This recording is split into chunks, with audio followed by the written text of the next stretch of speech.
Hi everyone, welcome back to the channel. Thank you again for all of your messages and memes and everything else. I've been making a ton of these things, the memes and stuff. I've been having a blast with it. Found a couple extra pages on Facebook to spread my memes and awareness. And all your great emails this morning. Thank you everyone for all the views. That's why I'm here, to spread awareness, help out my fellow man, answer as many questions as possible. As I said, some of you guys have submitted questions that take a lot more research, and I've been kind of busy. So this one came from Yusuf, and he actually has a channel. He covers a few things. I enjoy his accent. So he suggested I covered parasites, viruses, and microbes. And so just some reading on this is we all know that they transfer all types of things to humans, but the first thing I noticed was I specifically type in dogs give humans parasites, viruses, and microbes, and the first thing they did was go, no, don't worry everyone, you can't give your dog viruses and stuff. So it's like goes to show that even though I typed it in very specifically, everyone's main concern was, can I make Fluffy sick? And as we all like to say here, fuck Fluffy. No one cares. I'm talking about the humans. What kind of viruses, microbes, and parasites can dogs pass on to us, and more importantly, our children, that we force to be around these things, and they don't even get a choice, they don't understand, and then they're raised brainwashed into this. And more often than not, you'll hear stories from people saying like, oh no, I've been bit by a dog and that's okay, and oh yeah, it's okay, it's a common thing, you know, I know someone who was bitten by a rabbit, and I'm like, we're not talking about that. And aside from, you know, some kind of transmittable disease, you're not going to die from being attacked by a rabbit. The same thing can be said about cats. I get that from people all the time too. Once again, I did a video on domestication of animals. I think that domestication of animals as a whole is wrong. Okay? Hard to claim that you're a pet lover and know all the things that you can easily learn, and then say like, oh, it's okay, you know, because I love Fluffy. Well, we're not having it. Here comes my son. So, mom's doing the thing. First website I want to quote from is CDC. You know, we all know that they, you know, I mean, it's the CDC. There's a lot of toss-up, especially now with the coronavirus and everything. A lot of confusion and arguing and everything. But, I mean, even they say here on their website, oh, I love how they have to throw in, like, they influence social and emotional and cognitive development in children. Right away. They don't say they maul, attack, disfigure, and traumatize children. Let's not talk about that. Companionship. But around 38% of U.S. households are estimated to have one or more dogs. Not surprising. And although dogs are beneficial to health and well-being, they have to push this narrative, right? Because they're part of this money machine, and if they were speaking out against it and saying the stuff that we were, they wouldn't be getting paid. I know I'm not. So, they carry harmful germs that can make people sick. Germs from dogs cause a variety of illnesses, from minor skin infections to serious illnesses. And one of the best ways you can protect yourself is washing your hands after caring for, handling, and feeding. So, you know, when you think about all these people with these damn things in their beds, making out with them and all this wild shit, well, there you go. You know, but apparently that's not anyone's concern at this point. So let's go on to the diseases. And I might mispronounce one or two of these, so just hang tight. Brucellosis, okay, and they call it brucella, okay, is a disease caused by contact with infected animals and contaminated. Hi, Jim C. Just subscribe to my channel. Hi, Jim. Contaminated animal products like raw milk. I like how they go straight there, but this is actually an article about dogs. Most common way to get brucella is by eating or drinking unpasteurized raw dairy products. But if you get the bacteria into skin wounds, mucous membranes, animals that are most commonly infected with this are sheep, cattle, goats, pigs, and dogs. So there we go. They can spread brucella. Anyone can get brucellosis, and people who work closely with animals, drink milk, are at risk.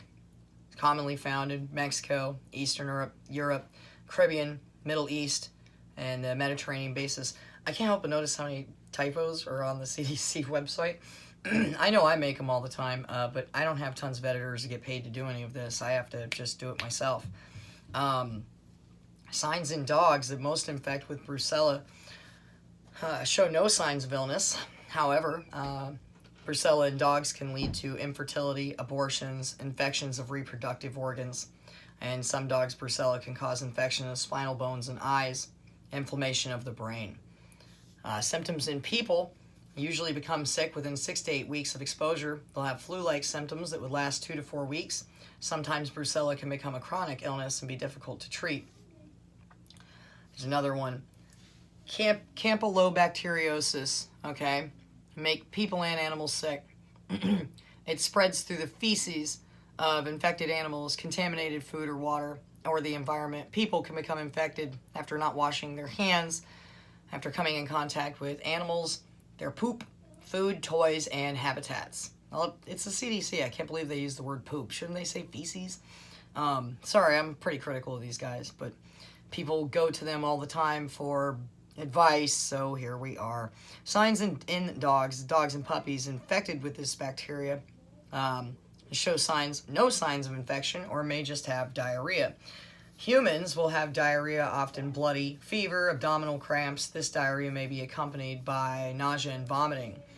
Now we've got excuse me, I had this earlier and I practiced it, now I'm going to fuck it up again. Capnocytophaga, okay? And I think they have, cap is what they call it. It's a common type of bacteria that lives in the mouth of dogs and cats. So I believe this is the one that actually leads to all the amputation of limbs and stuff like that. The bacteria does not make the dog or the cat sick, okay? But it can spread to people.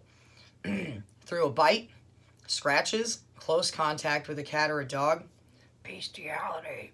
Most people who have contact with dogs and cats do not become sick. People with weakened immune system are at risk. For example, people with cancer, people who do not have a spleen, or those taking certain medications. And the signs in dogs are common in the mouth and in cats, but do not cause them to get sick. They're fine. If you're a human, you'll start to show symptoms within 1 to 14 days. Infection with cat includes blisters, swelling, redness, pain around the area of the bite, fever, diarrhea, vomiting, headache, muscle, and joint pain. Okay, here's another one. And like I said, this is going to go on forever, so we're going to cover as many as we can.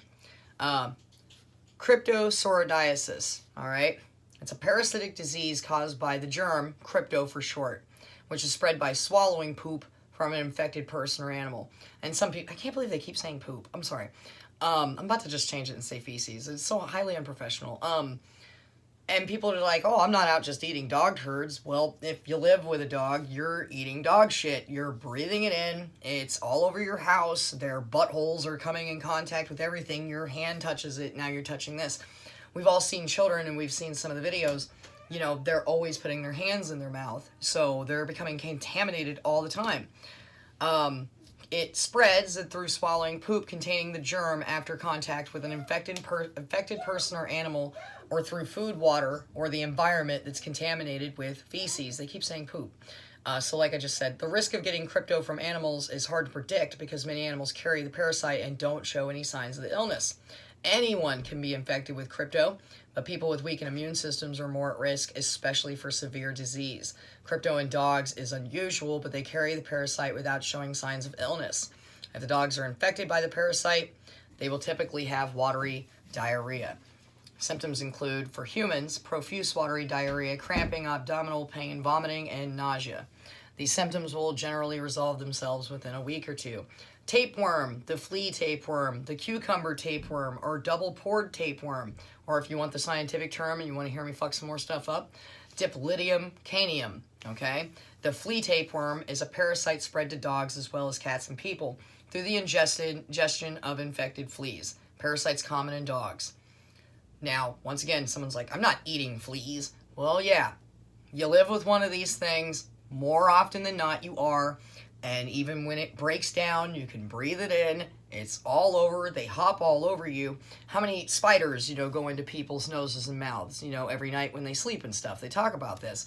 Well, there you go. So it spreads. The tapeworm spreads. A dog or person swallows an infected flea. Dogs may swallow fleas when grooming.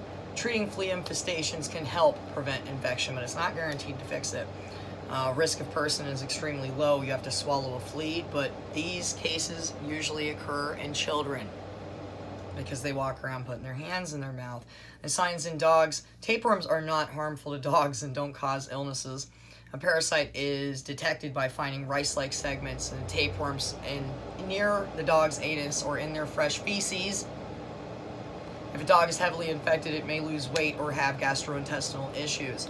Sometimes an infected dog will scoot its butt or drag its bottom across the ground to relieve irritation. We know what that means. They're just spreading them all over the house, you know. Infection is usually rare in people and does not cause symptoms. So you can also detect if you've picked up this infection by finding rice-like segments in your feces. As I've explained, actually, Jonathan and I were talking about worms the other day, and people are like, oh man, am I gonna shit out a worm? Well, you don't really get it. It's in segments. They break down into pieces, you know, so. And now we've got echinococcus. Okay, echinococcus is a parasite caused by infection of Echinococcus tapeworms. They're rare in the United States, but they're serious, okay? Adult tapeworms are only found in dogs and related animals. People can be infected with the larvae. So, it causes cysts in body organs. They don't say it's rare or funky at this point. They're like, this happens. Dogs shed these echinococcus, eggs in their feces. Damn these people. Parasites spread to people through eating or drinking water that's contaminated with the feces of an infected dog. By touching a dog that has eggs of the parasite on its fur, and they do, dogs become infected by eating the tissues of infected critters. Anyone can get it. People who live in areas where the parasite is extremely common, that work with farm animals, are also at a higher risk. And they do have cases in North America. Dogs rarely show sign of this disease. It is possible to be infected and have no signs of illness. However, if they are affected with a large number of tapeworms, they'll have diarrhea, a variable appetite, shaggy coat, and irritability. And for humans, although the larvae can invade many different organs of the body, most people whom are infected will not have symptoms for years. The rate of which symptoms appear depends on where the cyst is located. Symptoms start when slow-growing cysts become large enough to press on the organs. They've invaded the area and the cysts rupture. They'll grow slowly in several different organs of the body, mostly common in the liver and the lungs. Fucking gross. And giardiasis is the way that I've always heard it said. It's a parasite found surfaces in water or soil that have been contaminated by feces of an infected person, animal, and including dogs. It spreads through swallowing microscopic feces containing the parasite, being around the drinking water, or eating food contaminated. The risk of giardia from dogs is small. I like they didn't say rare and they didn't say unusual. At this time it was small. The exact type of giardia that make people sick is usually not the same that infects dogs, but if you're drinking untreated water, people who swim in natural bodies of water, international travelers, people who have contact with children in diapers, oh, that's fun, and people who have contact with feces during sexual contact with someone infected with giardia. Hookworm. Hookworms are small worms that spread through contact with contaminated soil and sand. People become infected with hookworm by walking barefoot, kneeling, or sitting on ground that is contaminated with feces or infected animals. Dogs can be infected with hookworms, penetrating their skin and ingesting parasites from the body. Also, puppies are infected upon birth and through drinking their mother's milk or colostrum. Okay, so anyone can get dog hookworm infection, most commonly found in tropical and subtropical regions, but they are also present in the United States. Young puppies often infected by hookworm and have dark, bloody stool, weight loss, anemia. People with dog hookworm can experience itchy reactions. Red squiggly lines may appear where the parasite larvae have migrated under the skin. Unlike human hookworm, dog hookworm don't survive in an infected person, so symptoms typically relieve themselves within 4 to 6 weeks. And see, I already got you some. No, go, go, go. I said go. William, hold on.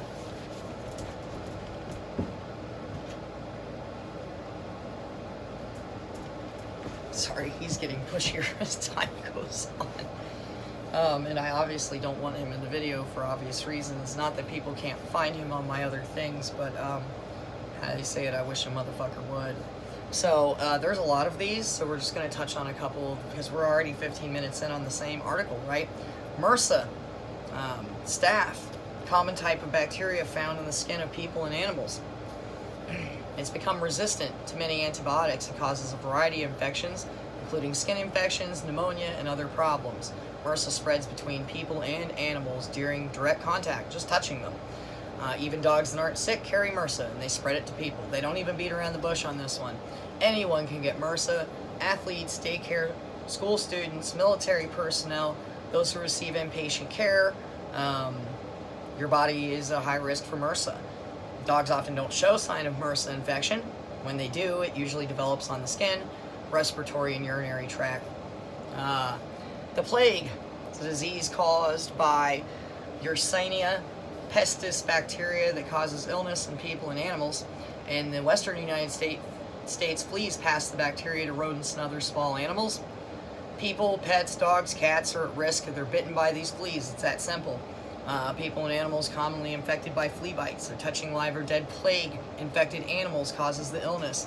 People also become infected by inhaling infectious droplets that a sick dog or cat has coughed into the air. Living with these things is dangerous.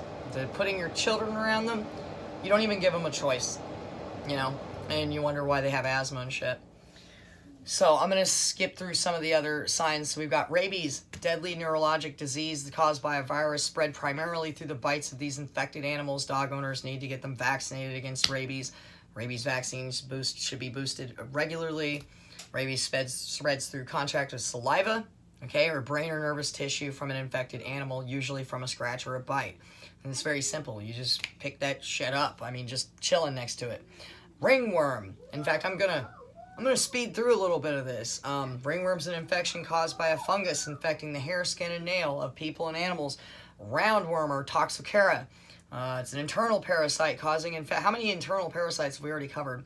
Causing toxocariasis. Roundworms are commonly found in the intestines of dogs. They shed the roundworm eggs. People and dogs become infected just by being around it in the environment. Dirt contaminated with feces. Puppies infected before birth.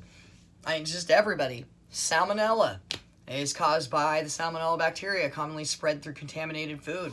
Salmonella can spread from animals, including dogs, to people, and from people to people. Sarcoptic mange, here's another one. And people don't really realize, I did a bunch of studying on this back in the day, and it can actually transfer over to humans and be scabies, okay?